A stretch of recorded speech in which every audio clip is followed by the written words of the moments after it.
Good afternoon, everybody. I'm Gabe DeSanto, president of OHSCA. I'm glad to be back here with another great interview. Today we have the 26-year MPP for Haldimand-Norfolk joining us today, Mr. Toby Barrett.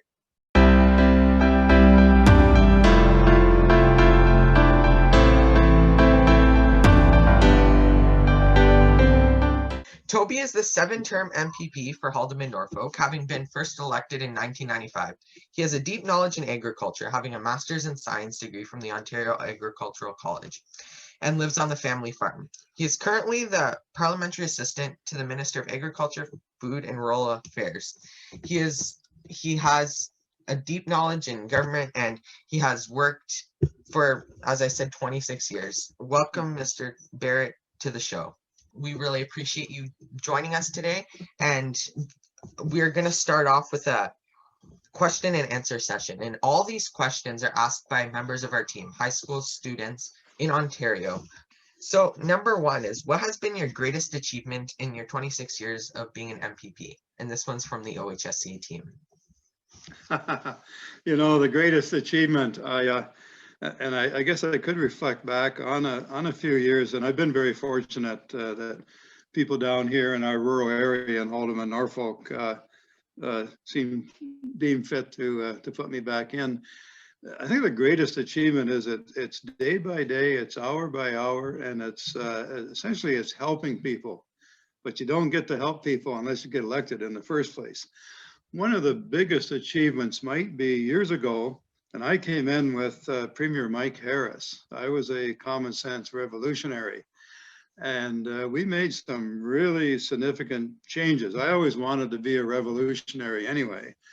And so way back when, we had the regional level of government across our area that combined the two counties, and people didn't like it. The two counties, they were rural small town counties, but they didn't see eye to eye. And so I said to Premier Harris, he asked me, well, what do we need to do down in your area to make it better? And I basically said, well, maybe get rid of regional government. Mike looked at me and said, let's scrap it. And at the time, that was huge. We literally overthrew the government. Bobby Ann is my campaign manager for many, many years. She's on the line.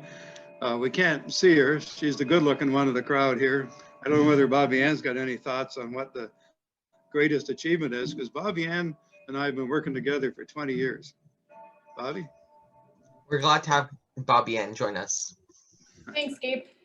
I think one of the globally, kind of through our office and the work we do, I think our greatest achievement is providing the customer service, the fantastic customer service that we do to the people of Haldimand-Norfolk. We have so many hardworking, wonderful people in Haldimand-Norfolk, small businesses, farmers, who are hardwired to work. And when they come to us with an issue or a problem, that they have done their utmost to try and solve it themselves, and that they really need our help.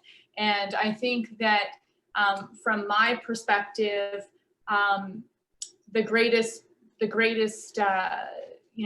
results or outcomes that we've had have been working for those people, because they're good people, and we take a lot of pride in what we do in Toby's office, and Toby takes a great deal of pride in what he does. And I think that is what keeps us all working hard, and keeps Toby serving the people of Haldimand-Norfolk as well. So we've got a really fabulous team, a small but fabulous team, and we really respect and enjoy the people of Haldimand-Norfolk. That's really great to hear. We really thank you for all your years of service and serving the people of Haldimand-Norfolk. We really like to see great teams like yours, great MPPs like you, Toby, who really have a strong sense of connection with the community, and the community feels connected to you, that they want to send you back multiple times because they feel that you're a great representative for you. And I feel that as we go on in Canada and as time goes on, we need to change the way we do things, but we also need to maintain the way that we've done things before and the way that you and your team has done it, and speak for the people. And we really thank you for that, for all your years, and for that you keep on going, and that you're such a great representative. Question 2 is, we recently saw some unkind actions by some members of figures of authority, police, all that, across very recently and throughout the country over the past couple months, years. So a lot of young people and a lot of people lose faith in the system. How do you think personally we can help the youth restore their faith in the figures of authority and the police? So I might have missed part of that. You're referring to just kind of the business that we're in, where, well, especially with social media, Twitter, for example, with the trolls and what have you. And I found that when I was first elected, I couldn't believe it. I went into the Legislative Assembly and sat across from the NDP, and they had just been defeated. In fact, I sat across from Bob Ray, and the Liberals were there, and they had just been defeated too, and they thought they were going to be the next government. And it was really, really vicious. I could not believe it, the way people acted in the legislature. It was, just worse than the worst group you could ever hear of. People down here in the country, people here are very polite, and I don't know, if you're not polite, I guess you get beat up when you're younger. So to see that behavior was very disturbing. It took me a couple of years to kind of get used to that. And then, as Bobby Ann says, the people we represent down here in Haldimand-Norfolk, we're down farm country and steel workers, and we're along Lake Erie. Really, really good people, not snarky, anything like that. But then you see some of the political shenanigans, and that's fine. I know it's very disturbing for a lot of people with what we see on social media. And what really concerns me, and it's insidious, what we're seeing south of the border in the United States, with the vicious, vicious attacks, the fabrications, the outright lies, and then the tremendous power that a lot of this negative politics can have in destroying somebody's reputation. So that bothers me. And I know we're all locked in right now, and we're doing Zoom calls, and we don't have much face-to-face contact. I can't go to the coffee shops. I can't go to normally I go to 5 meetings a day in community halls and what have you. I door knock all the time. I can't do that right now. I go to parades. But when I go to all of these things, you realize everybody's normal. That they act normal. Down here, they work hard. They kind of have a conservative mindset. But when you just see it on social media, for example, you almost have to ignore that. And that's where I think a lot of, people, say in your association, could help out to help us. And I mean, I got kind of a tough skin, I suppose, but you could probably help out by kind of helping us to feather out some of this ridiculous stuff that is out on social media, let alone some of the mainstream media. A lot of the mainstream media is not conservative or progressive conservative. Bobby Ann knows this stuff inside out. She's been in a few battles. I don't know whether you got any comments, Bobby? No, but social media battles are kind of par for the course nowadays. I guess you got to know when to walk away, know when to fold them, I guess. But it is disheartening to see so many people who cannot agree to disagree, and there seems to be no middle ground anymore on social media. And middle ground is often where the best ideas come from. And you see a lot of censoring, and just what Toby alluded to. It's not good for the right. And we really need to, as a group, we really need to stand up to a lot of the censoring that's going on. And we have to push back. And I don't exactly know what that means, but we can't continue to be pushed down the way we have been for the past year or so. So it is disheartening to see it. but we got to continue to rally against it. Well, for sure. I mean, as we see, I mean, Toby touched on media as well. We recently just posted an article at this time of filming about the Canadian media and how they're a little biased and stuff. And I think as what we see, and as Toby said, the young people, we are the digital generation. We're the ones that were on the social media. And when we see hard things such as some of the extreme violence or extreme hate that comes from all sorts of people, trolls, or sometimes figures of authority, we need to hold them to account and remember that not everyone is like that either. We need to hold the ones that deserve to be held to account. We need to hold them to account, and also sort of restore our faith in the fact that not everybody is like that. And I think what Toby touched on, what you touched on, Bobby, and is a great way to go forward, and just remember that we are still human beings, and that on the other side of that screen is a human being, and everybody has their story, and we also need to hold those that make the mistakes to account and make sure that everybody is accounted for. Well spoken. So question 3 is one that I'm sure you have stories for. And how did you first get involved in politics, and how has it changed your life? I'm afraid I was born a conservative. I have the same name as my grandfather. My grandfather was a federal MP for Norfolk at the time. He came in on the war vote. He was, you know, in the army. And I can remember, maybe I was 4 years old, in the back seat of my parents' Studebaker going into town, into Port Dover, and every telephone pole had my name on it.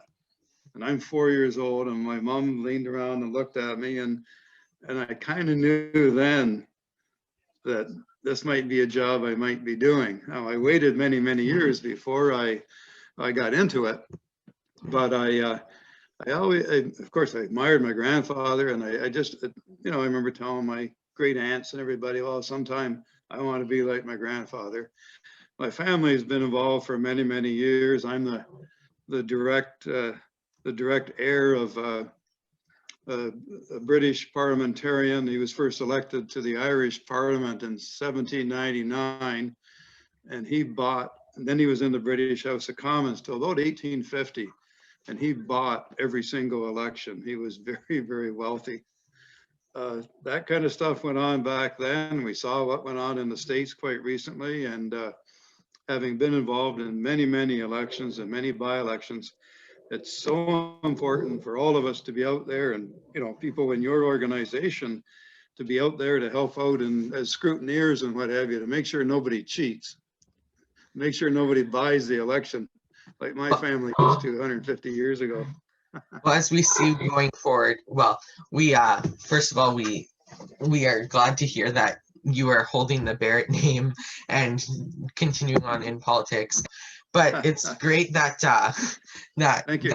you are continuing on his legacy and showing the people of today that elections and how we can go forward as a government and hold the traditional values, like I said before, hold the traditional values and keep the new things and bring everything together. And at the OHSCA, we try to get as many young people involved in politics from the young age of 14, when they can join the party and elect their leader. And a lot of people need to get involved, and the more people that get involved, the better. The more people that get to immerse themselves in our great system. Question 4 is our final question, and it kind of brings your experience and the experience of your party and our government, our provincial government, and you have seen your federal counterparts, the Conservative Party of Canada, grow and transform recently with the new leader, the election of the new leader, and a bunch of great MPs, some of who I'm sure you've had lots of discussions with and met.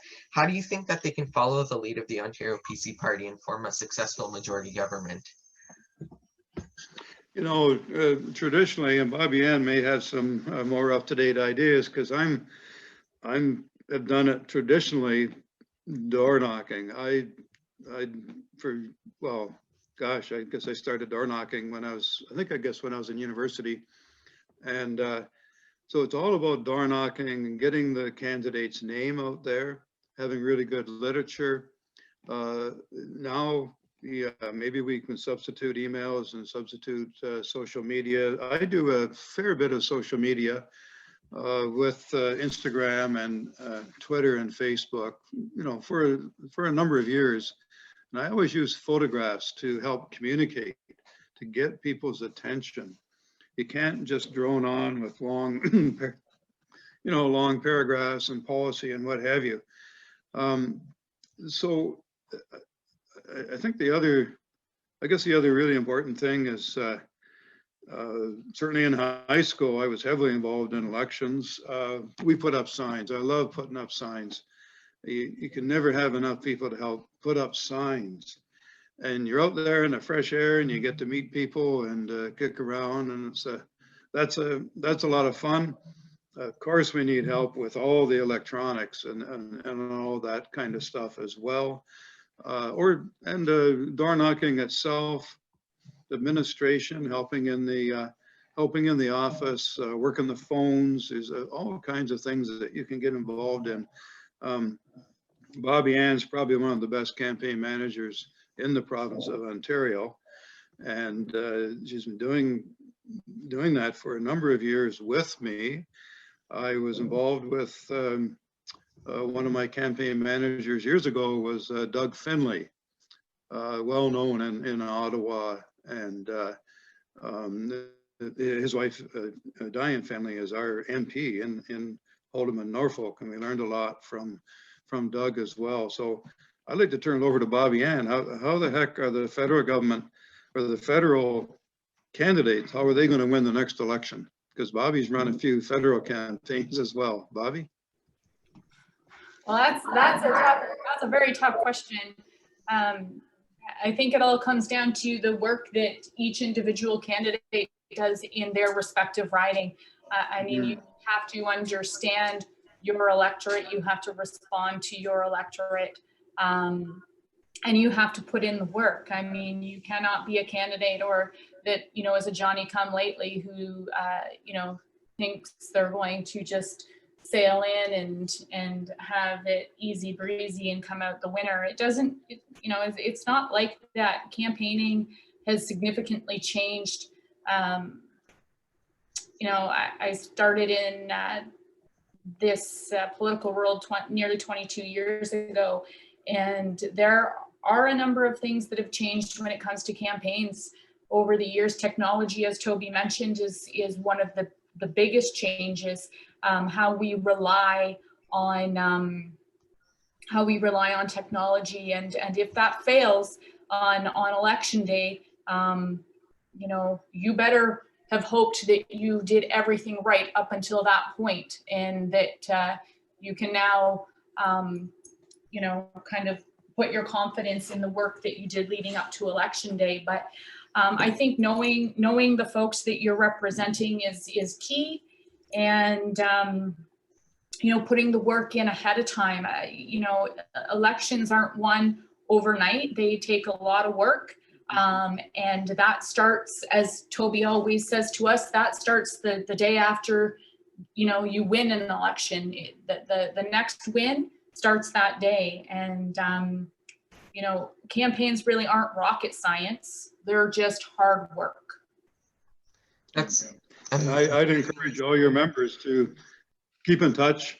Give us a call, send us an email, or check us out on social media. We'd be glad to keep in touch with everybody. And of course, if you're digging up any membership down our way, we got a few high schools down here in Haldimand-Norfolk, some great high schools. We all went to the local high schools, and I think we could have a lot of fun with the coming federal election. And then, gosh, next year there's going to be an Ontario election.